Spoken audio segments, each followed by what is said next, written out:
bertemu dengan saya lagi, Ristian, edukator bahasa Inggris. Nah, sekarang kita akan mulai membicarakan mengenai tenses. Tapi tidak akan saya bahas sekaligus ya teman-teman ya. Kita akan bahas mungkin per 2 tenses ya, tidak akan satu persatu, juga tidak akan semuanya dibahas. Oke? Yang pertama akan kita bahas adalah past tense atau simple past tense dan past continuous tense. Oke? Simple past tense dan past continuous tense. Siap ya? Oke, past tense dulu teman-teman ya. Past tense, lampau yang sudah lalu. Oke, kurang lebih sederhananya adalah past tense adalah tenses untuk menyatakan suatu kegiatan atau kejadian atau keadaan yang terjadi pada masa lampau. Sebenarnya simple seperti itu teman-teman ya. Teman-teman tidak usah memikirkan kata-kata lain. Cukup ingat lampau. Oke, lampaunya kapan? Ya bisa kemarin, bisa tahun lalu, mungkin 2 detik yang lalu juga lampau teman-teman. Oke, kita lihat contoh teman-teman. I saw a movie yesterday. Saya menonton film atau menonton bioskop atau menonton video kemarin. I saw a movie yesterday. Saya akan bahas dulu mengenai fitur-fitur atau apa sih khasnya atau ciri-ciri past tense.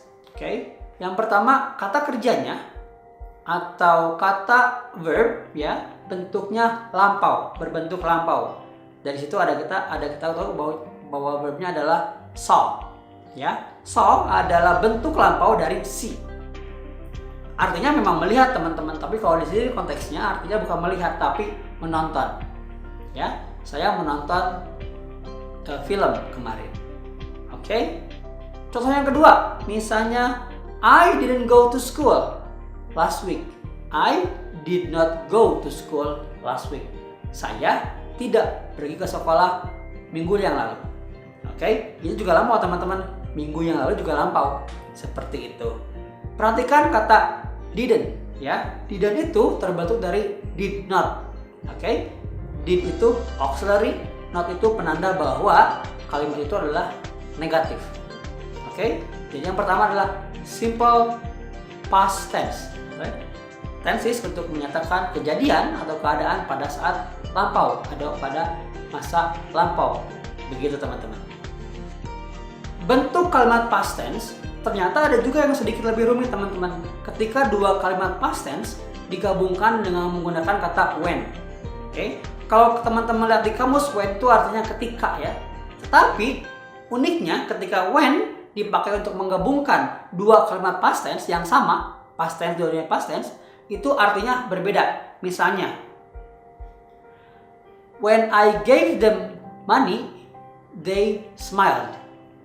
When I gave them money, they smiled. Ketika saya beli, kalau misalnya terjemahkan ya, ketika saya kasih dia uang atau mereka uang, mereka tersenyum. Nah, sebenarnya kalau dilihat lagi tuh bukan ketika teman-teman when-nya, tapi setelah. Jadi, setelah saya beri mereka uang, mereka tersenyum. Jadi, yang pertama, kata when jika menggabungkan 2 kalimat past tense bisa berarti after. When I gave the money, they smiled. Oke? Itu struktur yang unik untuk past tense teman-teman ya. Kemudian, past tense juga bisa dipakai untuk menceritakan kebiasaan masa lampau, teman-teman. Oke? Kebiasaan masa lampau. Misalnya, I studied French when I was a kid. I studied French when I was a kid. Waktu saya kecil, waktu saya masih anak kecil, saya tiap hari belajar French atau bahasa Prancis, teman-teman ya. Jadi itu kebiasaan, tapi lampau. Oke, kalau teman-teman mungkin pernah mendengar kata used to ya, kurang lebih seperti itu sama artinya. Dan untuk pembahasan used to kita akan bahas di video yang lainnya teman-teman ya, nggak di sini. Oke. Jadi yang pertama itu struktur uniknya bahwa bisa digabungkan dan menggunakan kata when. Yang kedua juga menyatakan kebiasaan pada masa lampau.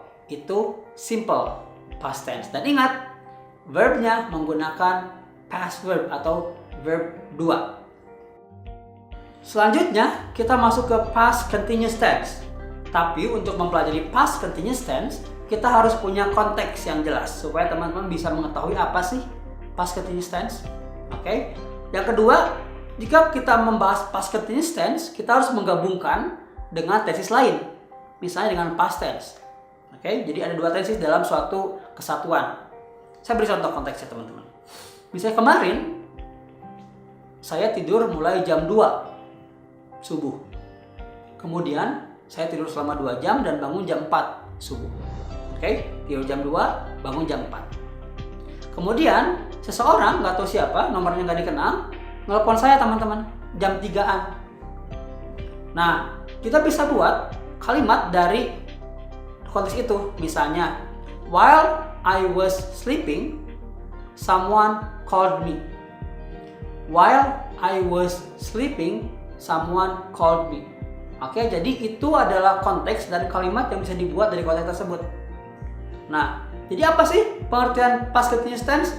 Teman-teman sendiri yang buat. Dan menurut saya tidak terlalu penting apa artinya. Yang penting teman-teman tahu konteksnya seperti apa. Ya, jadi mulainya lampau, selesai juga lampau teman-teman. Kan mulai jam 2, selesai jam 4. Oke, itu past continuous tense teman-teman. Nah, masih mengenai penggabungan antara past continuous tense dengan simple past tense, ada sesuatu yang menarik teman-teman. Penggunaan kata while dan when, ya. While dan when.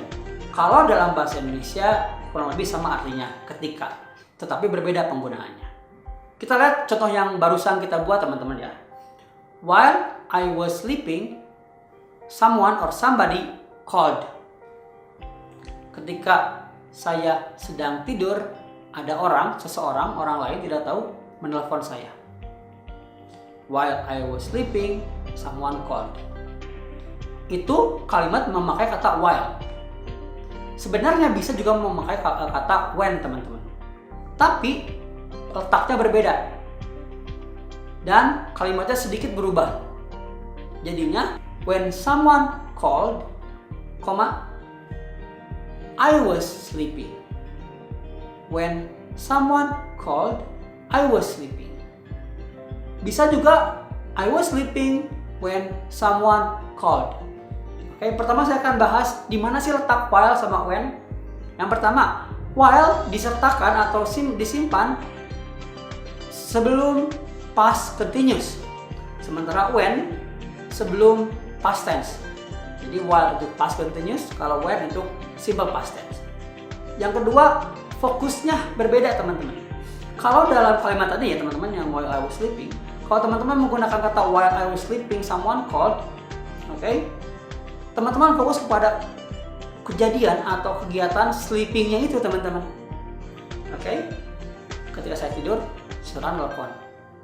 Tapi kalau teman-teman memakai when, contohnya when someone called, I was sleeping. Teman-teman fokus ke kegiatan menelponnya, siapa yang menelponnya itu gitu. Jadi sesuai keperluan teman-teman. Ya, dan teman-teman akan mengerti ketika teman-teman udah masuk konteks yang lebih lebih real dalam kehidupan teman-teman. Seperti itu. Nah, itu past tense atau simple past tense dan past continuous tense, ya. Simple past tense lampau, past continuous tense kejadiannya lampau, mulainya dulu, selesainya juga dulu. Keduanya bisa disatukan untuk bisa lebih mengerti dengan lebih jelas ya mengenai konsepnya. Oke, sekian dari saya. Kita bertemu lagi di materi yang lain.